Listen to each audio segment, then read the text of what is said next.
class captain were heaven. Another yabo yaba bako atriti ewo ayen kranza nofo. Ama another sompa yakwa pa hontuma. Na yakwa pa hontuma no aban krachi pani owo ayen kranza nof. Akasa ediafa aye sompa ba yaba bepiem ewo hono. Ghana Pentecostal and Charismatic Councils of Openi Bakwa to Mabunu for say ensa enyade papa. Wachiri nipa makuma konnan a wosusu se saafo no. Woman na twi tuo ade bo oposini a na ote eye bullion van ma ekwa sesika no wache makomako ennan ensam no afoforo bi ka ho awie yi ene yede ma ose no miensa brem kase bo ye Facebook din eye Sompa 98.9 FM afei oba ye YouTube na eye Sompa TV afei wadwenkyerɛ wo de to ye live video no ase a ye bekenkan amon awia na bopa e wo bono mantama hinkro Sunyani nti unya store bi e ben wa na wakɔ se mepe mizo fruit drink na afei waje no watu ano na agefo no ahwiegu minimu enam bɔkɔ 5G drink adwuma no aya din sei no de wo hia eye no enu nti ebo ma aduane ne digest ntam wa ye adwuma bra emma wa hoden soron kokra no na aso yasene mu a yesom wa wie mididen akue nyako abro no ma wie mene ochia me kwasi nimo afei kase ebo no ni nkyeremu ankasa enin Ora Bernard oduro tachi so manfo ebe kaye mire bi atwam na wodi tintimban ewo NPP amanyokuo no emu ema wogina ye kra na wo pedi brese nka wo beye emra hyebadwani ema de hye wo Sunyani West abato mpasua ne so sesi aye kasai wo free NPP mu ewo NDC amanyokuo no emu enti wo ye certified chartered economist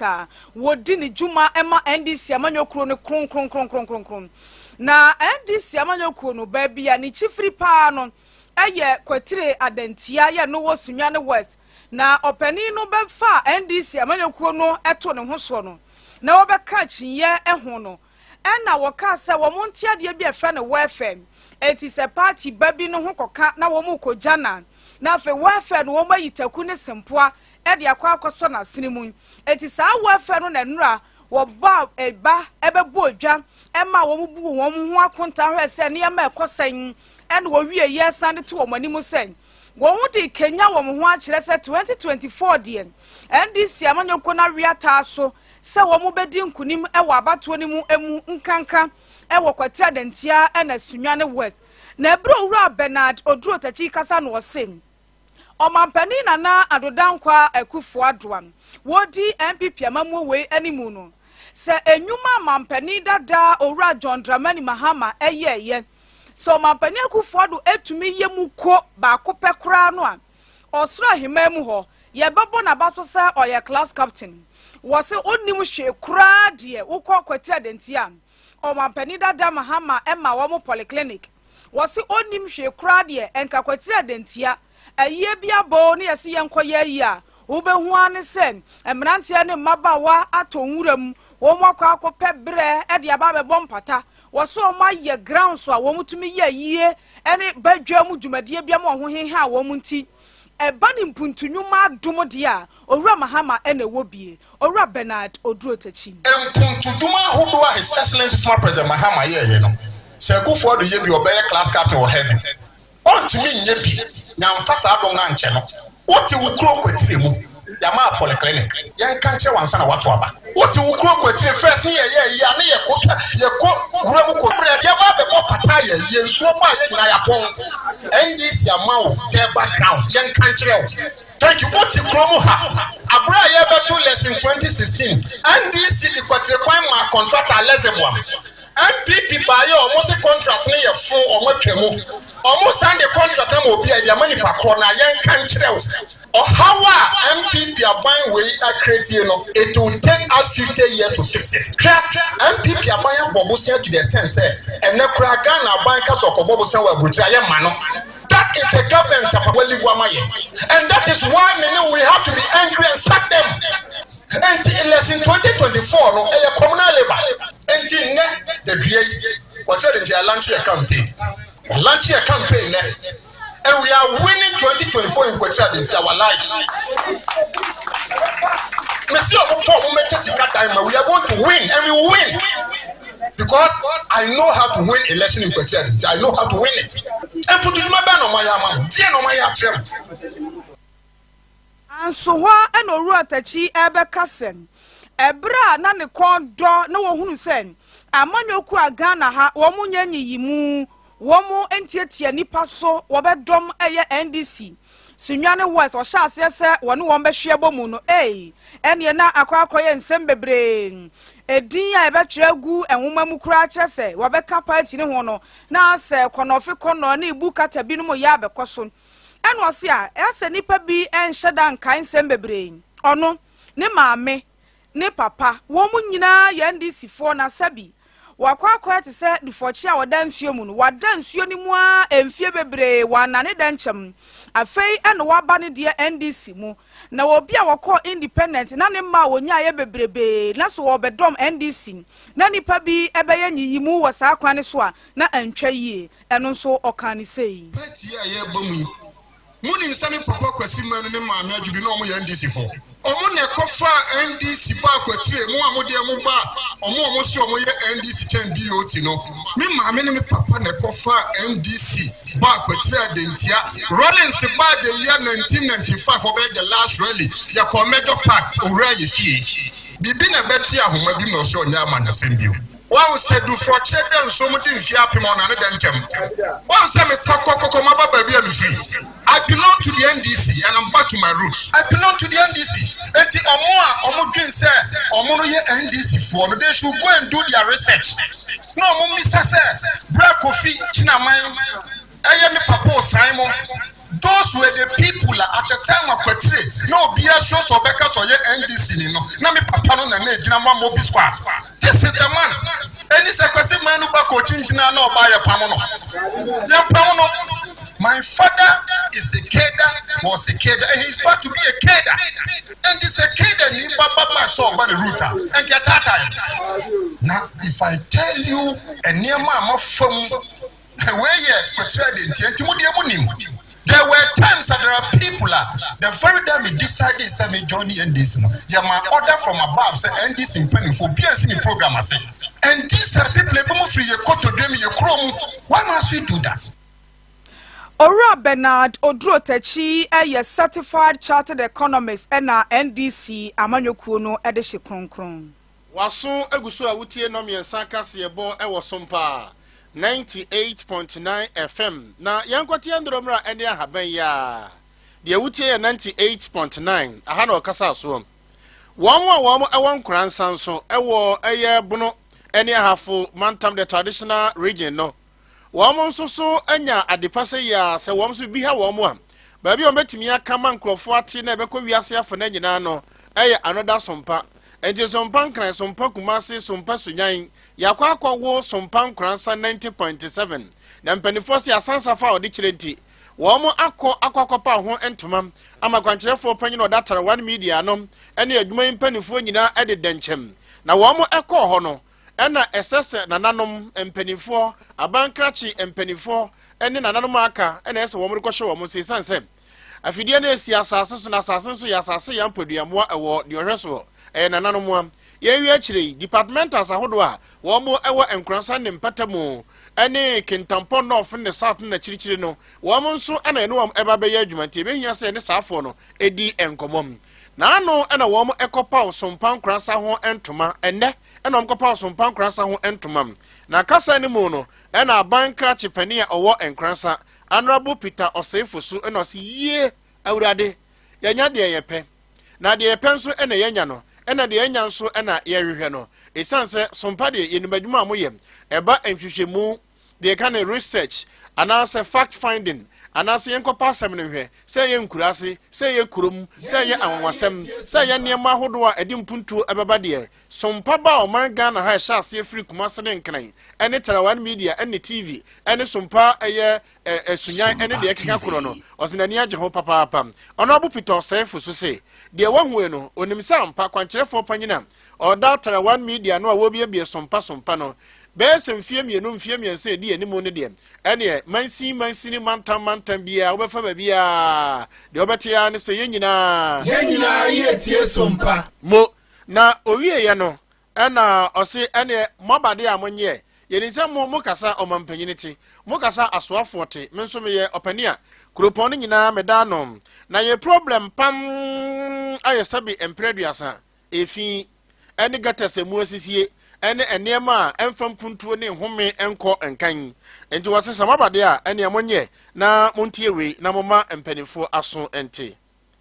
ebedu ya no susu no ni ya ehia aman nyina no ebisu hia nkwansa man ene saboaten o wakintampo ukọ waterfalls ho a rest stop bi e wo ho no ona ye MD e wo ho ona beboa yen ne ni nyina yen kamu a osi theater kama asesi ameka say Busua health center ho surgery si a ebedu yen ahoodin betimi de omutimi ye no wo ho mayen eda na se wo ba timi abu ankasi a mini eye landfill site de ye share any problems a nyame ada roma na na aseche hene ni nua panin a ye frena na owusu o mama yen site kama wo kunkuna no ha any problem eduru ba bi na minu ya no nkransan safo kora ho kire mo na challenge ye woni se ye yankasa ye nhyere ni ye truck no a esisa bola no omo allocate one ma ye ne nkransan saf ena ebesi saf ha nti ye tam se uhia omo a no mo ye adwuma ha no omo twetwe omo nansi nti ye challenge pa no te beduru mi bi no etimi shiri faso na truck no ma me fa ma ye ti eni zoom lion aka the last one kura my letter akoma omo MD say omo bre ya nkasa ye o hear the life cycle of mosquitoes 5 days until this tank ni si ho na wuntimi mpeke no before 5 days ya forget it ensuo gum na mosquitoes no apai na nwansa ni adenade nti agreement ni say every 5 days o say omo peke na e na omo default and the agreement ni ye wo ho na omu ma yen truck dada bi omu say party bi na asai na take be 2 years you are not getting the party face na yen ngwansa fo nyina yusu na omu yen brand new unfortunately brand new no omu de ba ye no ni omu de ko house to house no on say rakuba kubo ko house to house na nkransa no ofo so ye develop nuru that hono amanfo nye beans no bi wo unse ye de ne typical rural community nti konkura na aka na omo a okwanfa so mo manage omo zoom lion staff no de bi wokuru bia so wonkransa no ani a woti ye aye honorable Peter Osefosu aban krachipani a owo enkransa enne ena abusua sebuti a Sompa nkransa ye bi ye ntimpacho so busua ni bia ewo eye enkransa ka kire ne se enche bia se eye amanyosemu nsema ye krogin memene da bia meni abanya ko etenase a mo bete adazo so ene nankwan mum afemu nso a mo pe ensem sisi etie no eno momfanto Sompa 90.7 enkransa ya fa nkransa so na abo papa entinsem bia wote ne nkransa ne mpatamu de sesei ya bie Sompa nkransa yegusu bia nche bia Sompa kentampo Sompa yeji yebebie bia Sompa berekum Sompa doma yebeduru aye Jama North and the South Sompa Sampa and then yebede Sompa Sampa Allah nye easy mawie yenyina ye tie Sompa nya Sompa ya metwa dia ye ntiasie Sompa ya metwa enye de Sompa kase no Sompa debiso ede Sompa diaba debi yekurum enye network ni nya adwuma wo ho yanko ya to akase bono eso na wodi achi e wo ye Facebook ne so abo Sompa 98.9 FM Sompa 98.9 FM wode afutuo ama University of Energy and Natural Resources ani adisuafo ahodo a ewo bro ne mpatamu yi mu sen wo betumi afa kwanya ewo ehanomo na wode ayenhwehwemu afa ewiemu nsakiraye eho wo ye san hwehwemu na wode hwehwemu ni sunsuanso ye adwuma said ye wiemu sakyerɛ ye frɛ no climate change aba na ewiase nyina edi ho nkɔmɔ no my Ghana nso so awia ebo ensu a eto a emmɔ nka yi anka kane no obi nim sɛ yewura bosome ensia enson ene enwatwi mu a ensuo tototo aso pa na so afedien ensakyerɛ aba eye wiemu nsakyerɛ ne ntiram ɔse yehunu saa nimdie wɔ ya hebɛboa yɛn wɔ yɛ daadaa setena mu Dr. Mary Entwin a senior lecturer Department of Environmental Management ewo UNE wono na de saa asɛm etu dwan na wɔ kasam ewo dwumadi a azukufuo nkabomukuo bi ayɛ ewo fiaprin na saa azukufuo nkabomukuo no Student Movement for Climate Resilient Environment Penny a wada ekuo no anon Master Nkroma wone Sompa kasiebo edi nkomo sei of the various universities to first of all sensitize ourselves on climate change through seminars like this, debates, and organization of educational tours. We believe that we are currently at KNUST. We did the maiden edition at KNUST. And we believe when we form a movement like that, we will get a voice, the attention of the media and government, so that together we can beat climate change. Thank you for your presence and expect more from us. Master Nkroma ene kasamafo anase penia wodi animu ede ema asukufo ku Student Movement for Climate Resilient Environment. Utie kasebo ewo Sompa Sunyani obenya no wo Sompa nkransa na wasanso afa no ewo Sompa eye Kumase yegusu biebie kwa enje beduru som yanwo so na yanko ablekuma se amanfo ebekaye a Abrekuma farmak de meka be mo pa ya abrekuma farmak na ejumbo some ne da etoso edu enan abusia ko Facebook na hware ho semo a esi ye hom odi ekọ Sompa 98.9 ewo Facebook YouTube no so obo Sompa TV ebebam obi a wada sora no pa ahye ne post atade aka ne yere so obedi abenkwanti nyame ya adoma hwebe emononum de na oba beduru ne yere ya abenkwa de kọtọ agum enwa wom ena watwitwa gini kakra ede agum aya ne se ne kunu eba nonum na waba ba edi afei otowote wi wo na TV ni abefo ne nne breaking news yi onkotie a na kire se eniema hodo a ekoso ene se obi afirim ne yenkobusa se hwan na wafirim ya na kire se yabo post ni bitu no nko social media nkonkohwe a na kire se ne kunu na okra na oso wanya abenkwa mfansi ne ho no kwabrane ahwenyankopɔ anim amatu akasa dimakum asɛmi baaye no enam so magana mpanifo dodo na atwe mo na se ayeko ayeno ayesa ayenum na ekika kro ne bɔno so nte se aposifo aye wo ho adwuma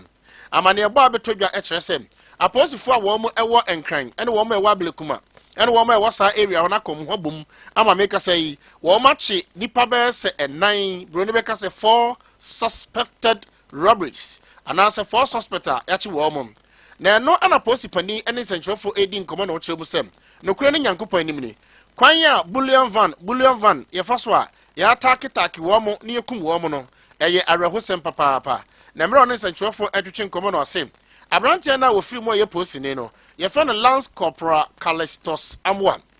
na wo mo eku no e ma ne wi bosome July ne de ɛtɔ edu enum ya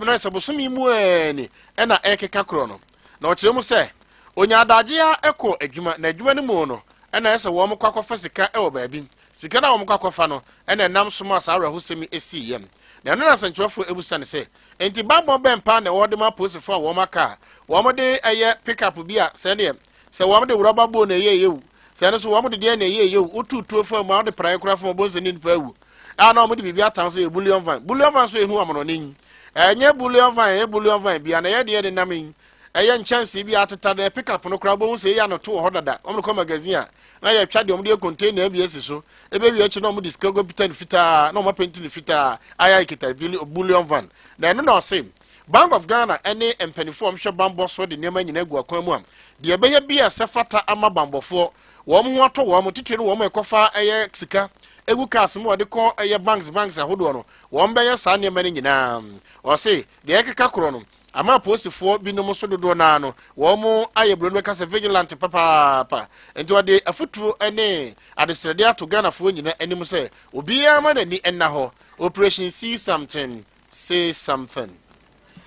Abusia Brian Facebook ne so na asɛm nkyɛ na nipa refi ɛman mu adwendwen bebre nti obo Sompa 98.9 FM ahwɛ sɛ de posini a ye ka ne ho asɛm nipa bɔnefoɔ esije ne nkwa firi ne nsɛm ja na ye kɔ yanim ɛwɔ nsɛm foforo mu Right Reverend Dr. Gordon Kessie Wano ene Vice President at the Ghana Pentecostal and Charismatic Council.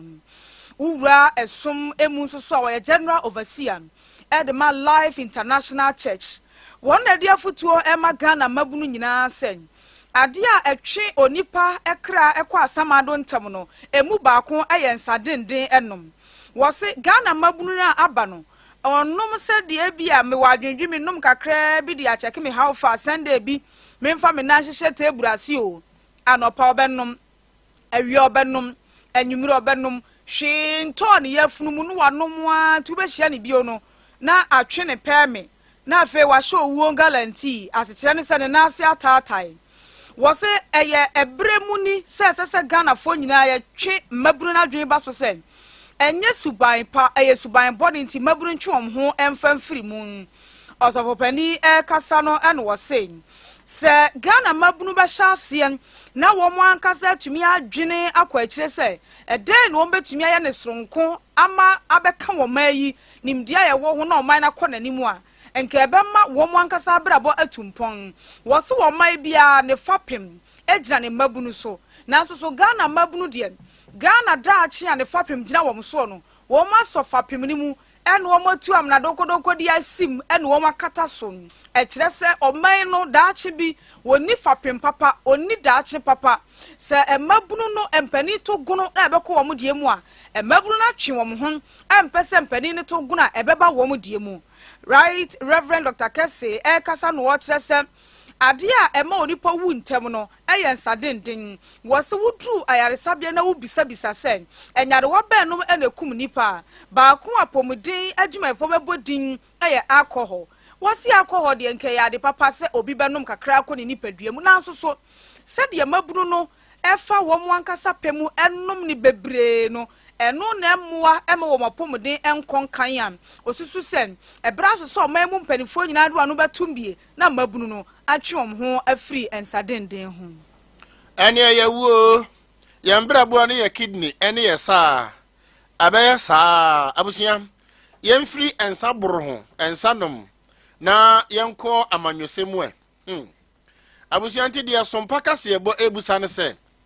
samre ya MPP for wo mo flag bearer won pese omu yi na nipa du yenya nyidi obebai no wo mo nsem a wo mo ekeka no enti so wo mo ka wiegu wo mo hu fi wie na so wo mo yi wo mo flag bearer mo be ka chen se political talk na se gemika na tie na no na akompre ko kene Japan ekọ kintampo na no ofiri sunya ha sei na ofiri ha pe na okọ kintampo no okọ kintampo na woni eye kintampo delegate ekohia ye na okohia ho no na oje microphone asema kene Japan be ka nyina ene se de ka ko Ghana nyina no eye poor economic performance and management kira se omo obi adin de na so de o kan se de ote akonwa so de okita position eye seven predators wo mani na ho ene sikasa ye ene niam bi a seven predators wo mo nwene ho mienu ena ma Ghana sisi atete apansama enkwada wo ewo school anasefo aduane caterers-fo wo no aduane obetia na judicial service-fo na wo nyina akọ strike na eno na kene Japan say o de blame ni nyina masabe akonya ya obiti so yi de wo manage ya ono ona magana ya wiskabo sa ado eto na okasa wo delegate fo animo no na wo say na no bosumi ye na o kire se na no ada ono kene Japan business a oye no march bosumi da toso be se mienu wa fimpinu na aduonu mienu no na nsenya afi atwa mu 2022 ni sika na odi ye adwuma pa na ye $40 million akwa wiska 40 million no 40 million o de ko dollars ni mu a na kire se enye ska atoa na o say or the year business and or here and says can swat he observe accountant as a saying or say $16 million no so what do you say the person tree and also about the son of so and near ma a war man Ghana has say no baby a city no dollar national buna mas or the atun contombre ejemua why am and one then no na compare cook in Japan say on the mo be a ding nemo no the ohia economic management team so aya Dr. Alhaji Mahmood Bawumia on na Ghana sika sem da dan totia o ka say wachi eye dollar ne de na share ke jim de na ma GP se no se an robbers atai akofa wu se ho na akofa se sei sidi na chi dollar na chi sidi na bro na se ho ma ne belu so intimi nkyere na no na compare ko kana Japan say eniema hodo a ekoso ni nyina no Ghana ye din ono akasa ya we na de womu no eye mfanto bi a woyo onabo kana Japan say se ototo niema yie e wo man Ghana ha say enuane a ye nyinara aduane a ye die nsu a ye nom ye kra firi amonane o se Ghana esika no bibia de kra e di firi amonane de bronika no eye export no import no do so chan export nyakwen se no mo kano ne santi dollar no so ne de toto eniema adi firi ana de kwa amonane na samre ya wu sidi no ayemum sabi ayenkasa obi dollar na de kwatwe niema ba emo a ebedie efri amonane ensu ebedie amonane enne kura banchini nkontomire niema kura no yesanso krabi edi free amonane aburo kura no ye free bi free eye Burkina no ne Cote d'Ivoire no o se wo ye we abra ye wasase yantam eda ho a enya sase keto ebetimi dia don niema we na fi local rice ne local food na timi akosom o se onfantoto ho no emra wo mo ba beje akonwa san pipi fo beje akonwa e de free sirki zongo boss kena de bi keke tiga taga tangali yanko bi ajo mahama odwanfunu e je free ni semo no na dollar no eye 4 cedis $1 ene 12 cedis keka ko 13 cedis ena kene Japan so we ubi wa no me strategist ben strategy papa ben ena ode atodwa na no na kene Japan say semo po bi obetimi adi animu na watimi amaga na akonkuden na fe mabuna nya nnwuma ye university for entena fi anas for bese 20,000 woman entena fi a eyo no akompre ko kena Japan okasa wie ya pe ena Dr. Alhaji Mahmood Bawumia Sompa kase yebo ena no pe ye frɛ no ena ebusa ne kasa mafo no mu baako Dennis Miracle Aboaje ena ebusa sa kutie bia no nuwura nsɛm wa kena Japan kan wate kena sɛm no kan no ambo Dr. Bawumia nti Minjin di se Dr. Bawumia se na ken so e ka se unim se na ken si so be so ka Dr. Bawumia se makobe boni bi aka enti we need to first of all accept se yet Dr. Mahmood Bawumia se na ken e ka bi ono generally no or abai asem na oka enti eno na the first point to establish, but most importantly I think the organization has gotten it wrong, completely wrong. There are established facts and established reasons in here of my way, and the key of it is COVID and the Russia-Ukraine war. They encounter COVID, and economy wouldn't have suffered the kind of challenges and a setback as a fire. And this idea, there can be any strategy to anticipate COVID time it came. But around the world, just to know one country, just even one country, the best of countries, which we have to say, they were going to experience COVID, and then it was going to push us into the kind of economic challenges that they push you into. And then we have the almighty of our country, on the brunt of COVID. I don't think there's any strategy that you could have anticipated this will happen. I think that you got it completely wrong on that score. Ani awuti ye aye boafo mu baako a okasa edema Dr. Alhaji Mahmood Bawumia. Kasia bono asi wutie free Sompa 98.9 afi Facebook ya Sompa 98.9 Facebook nechi YouTube Sompa TV Kasia bodemu fo boa no owura kojo pepra na semu DJ Kazopi Brown and Prince emaye kwa be for kwan so Medide akuenya ko abro no mawie mene Ejina mu ma wachia me kwasi ni mo kwegiri na unim so a senior reporter putupuru yanya ntie se ya wurepu obi ewo ba bi den aye twen se ensem sisi anwumre ntie se ochia me kwasi ni mo de ne kase ebo ni si na fe nkurasefo hini me take over na anwumre enzem ye basisi ya Why you crowd say we benya wo chefa every 10 million